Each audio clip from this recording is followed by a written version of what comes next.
Please welcome Mark Shoebridge.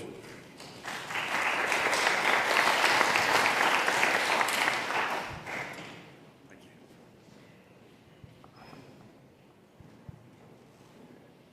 Good afternoon, everybody. I'm going to wander around, so hopefully we won't get too much feedback. I don't usually speak in Sydney. Most of our audience is actually not in Australia, and they're from, say, the emerging markets, or the growth markets, as I also like to call them. Which kind of says, you know, the developed world, which I think is a very condescending word. You know, maybe that's the no-growth markets, but anyway. So, I need to think, all right, here we go. So, I'm going to spend some time and talk a bit about the mobile, but also talk about research with mobile and emerging markets. So, today we've got 4 billion users connected to the internet. And I think the internet is the thing that fundamentally changes research on mobile. 1.3 billion of those are in emerging markets. In Africa, there's approaching 1 million people. By the next 2 years, they're predicting that 80% of those people will have a mobile phone. That presents, you know, a massive opportunity. So, how do you reach them? Well, okay, for me, it's easy. You use a phone. But not all phones are created equal. Now, we're all familiar with our fancy smartphones. Well, mine's an S3. It's probably pretty old now and not quite so nice. But the majority of the world have a feature phone. Small screen, 320 pixels by 240 pixels wide. And this is their primary device to the internet. They don't have a computer. This is the device that people will browse the internet, use applications, and hopefully answer surveys. But of course, you know, it is all about the smartphone. Smartphones will be, in the next 4 years, be ubiquitous. And it won't be iPhone. That's my prediction. It will be Android. Android is everywhere. If you go down in Delhi or in Indonesia or in Cape Town, it's all about Android.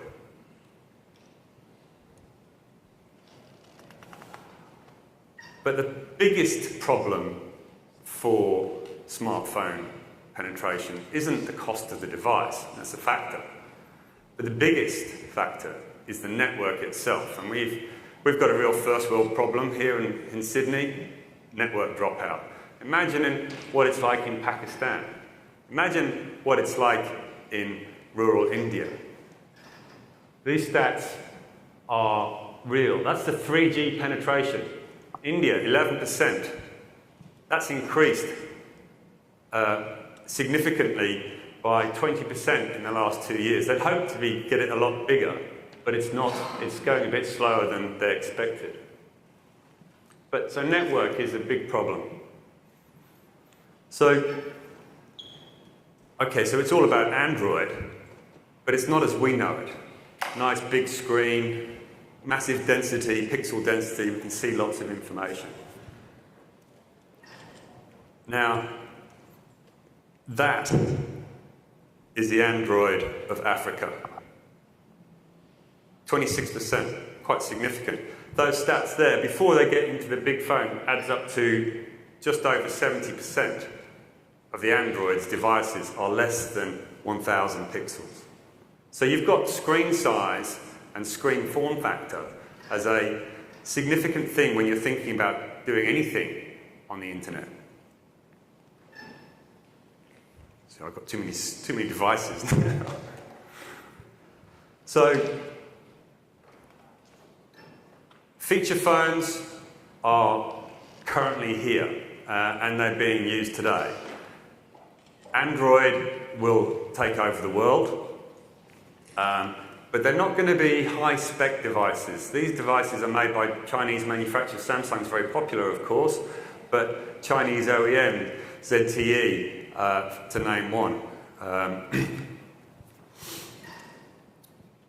So in the markets, they're mostly prepaid data, and data, to get people to use data is actually cheaper in emerging markets than it is to use data here. But the infrastructure by the networks has to be increased to allow greater connectivity. I mean, Mark Zuckerberg with Internet.org has a plan to roll out internet access. I'm not sure it's just for ads, but it is a part of his social justice. So the mobile reality is they are slow phones, they're small screens, and they're really awkward to use. The battery lives are poor, and they're not like you. So when you're thinking about designing it from a researcher's perspective, you have to think about the environment that you're delivering these questions to. So, okay, so how does that, what's biNu? Now, in terms of the world stage, in terms of internet applications, we've got 2 million monthly active users. And those users are across the globe. We've got over 150 countries that we've got someone in biNu that is using biNu in some way. And that's not to take surveys per se. It wasn't, we designed biNu to allow people to have faster access to the internet on smaller devices. And you can see from the slide, it's kind of like an interesting green and grey map.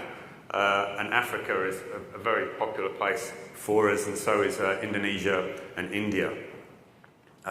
So what can you do on biNu? Okay, you can do it's a curated experience that allows you to do socialize. You can access the internet, search for stuff. You can chat with your friends. You can do messaging. You can do SMS. You can do Facebook. But it's an experience where, if you've ever tried to, I don't know whether you've ever tried to, remember when the Sony Ericsson came out and 3G was here and we're all going to use our mobile device back in 2004, and then we used it once to try and use Yellow Pages, and we got sick of waiting and waiting and waiting. So we thought, well, we're not going to bother with that. We're just going to go home and use our computer at home or our laptop. But again, so biNu was designed to make this experience a lot better. So it's a virtual smartphone experience. We've got icons on the screen. You access the internet really fast. And if you're engaged in our research platform, you can earn rewards in the shape of airtime, which is essentially real money. So I put this slide up because it gives you an extent of what people do in different countries, whether it's downloading digital content, whether it's reading the Bible, reading the Quran, searching Google, using Twitter. You can see that India news is massive, whereas in Bangladesh, Google Translate is very popular. So with a cool tech company, you've got to have a cool tech slide. Now, it's too hard for me. So what I did, I put this slide together. So what do? We run, how does it work, I should say? So we have a cloud services. We use a cloud platform, or Amazon Cloud, and we essentially, to make things faster, we shift all the processing off the phone, even down to screen rendering. And we have a very efficient network protocol that only sends data down to the phone when it's required. So effectively, we're using the power of the internet to give a smartphone experience on a crappy phone like this. Now, we, as Martin indicated, we kind of not fell into research, but one of the things that a startup does, we're based in Belrose, we've been going for 4 years. You start to look at ways of how you can monetize your audience. And one of the things that we built was survey platform. We thought, well, we should ask our customers, our users, what do they like and dislike about biNu? So we ended up writing a survey, a little quiz survey platform, and then it kind of got, well, actually, this sounds quite interesting. Maybe some people would like to have access to our audience, and we started along the journey of providing access to our audience to major market research organisations. So I'm going to talk about a few case studies now that we've done over the last couple of years. So the first ones we do is the United Nations. The United Nations have their mission is to provide Millennium Goals, clean water, better education, better jobs, and they wanted to find out from the world what they thought was important. And they reached out to us to provide their nice website. I don't know if I have a laser here, but their nice website and stick it on a phone. So, although it wasn't necessarily designed for mobile, it was important that we did that. So we've delivered over 150,000 votes to the UN, which they're very happy about. And Gower, who is no longer here, received an award for our efforts in the UN General Assembly last year. We also suggested, well, why don't you take a picture of the person that's taking the survey? Why don't you ask them to upload a picture? So you get us. And we uploaded 7,000 photos of people taking, and it's like a lot of selfies. I mean, these are on feature phones. I mean, there are some unsavoury photos, but the majority of which are very, and the guys in the UN were completely blown away by seeing not only the face of the person that took the picture, but what the surroundings were. And they didn't get on a plane, they didn't go and get a train, they didn't send anybody out in the field. This is purely digital.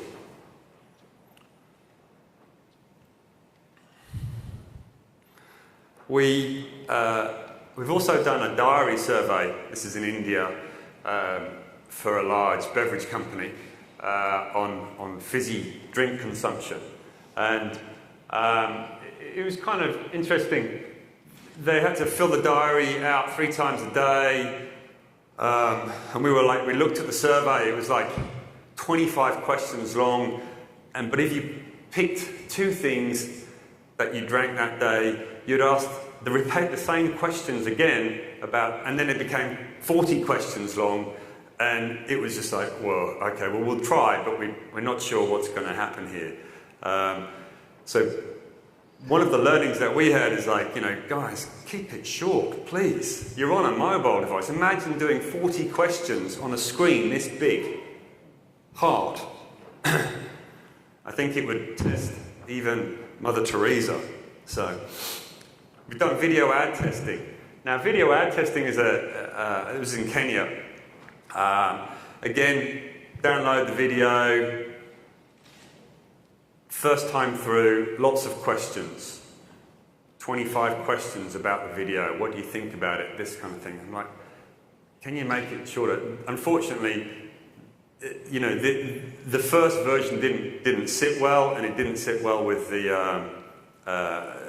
research as well. So, although they're planning to roll it out again, the survey design needs to be relooked at. Nigeria. Now, this is a recent addition to what we've added into our audience. Now, part of biNu I mentioned earlier was the fact that it has a social engine. So it's like a mini Facebook, if you like, but targeting on. So what we did was we've leveraged that social engine and created a closed room and allowed access to that audience in a real-time perspective via the internet. So we had a moderator dashboard in the UK and a moderator dashboard in Joburg. And the sense of information that was being pulled out from the questions being asked in real time and allowing the users to then respond was quite phenomenal. I mean, I must admit, I was very much a cynic of Qual. I like to be, hard fact numbers. I want to see the numbers, show me the numbers. But the insights that came out from the questions, and that's important, the questions being asked were very exciting. And so we screened the users and put them into the session, sent when it was going to be, and the customer was incredibly happy. So mobile research is very achievable. It allows you to reach the harder places in the world. We have an engaged audience on biNu that are willing to take surveys and to call sessions. And we have multiple ways of attracting those. Now, I think one of the things I haven't mentioned is that we don't send thousands of SMSs out to people. The people who are responding to research are already engaged on the platform. And when they're engaged, we start to ask them more information about them. We capture every click. We ask them to fill out profile information that they are willing to provide us, and therefore we can then give them offers when we know about them. So, but I'll finish off with, not everybody has a smartphone. They may well in 4 years' time, but today, if you want to do market research, you have to consider, in emerging markets, you have to consider the feature phone. And they, of course, will give you a better representative sample to a general smartphone experience. Thank you. Thank you, Mark. Any questions for Mark? Yes, here. And here, 2 questions. Both this side. No hard questions, please. You mentioned reward. You said airtime. Yes. And anything else? Yeah, in Africa, we offer African music. So underpinning, there's a virtual currency called biNu credits. Not very imaginative, but they build up their points. They can then redeem those credits for airtime, which the majority of people do, rather than... So we also have Mills and Boon books, which is very popular amongst our female readers in Nigeria. Mills and Boon have been a partner for us for a long time, and publishing their library on the feature phone, which we have an active and growing audience. It's Naveen, yeah? Naveen. Mic up, please. The communities that you're building, Yes. how do you sustain it? Because we did the same, but we shut it down pretty fast.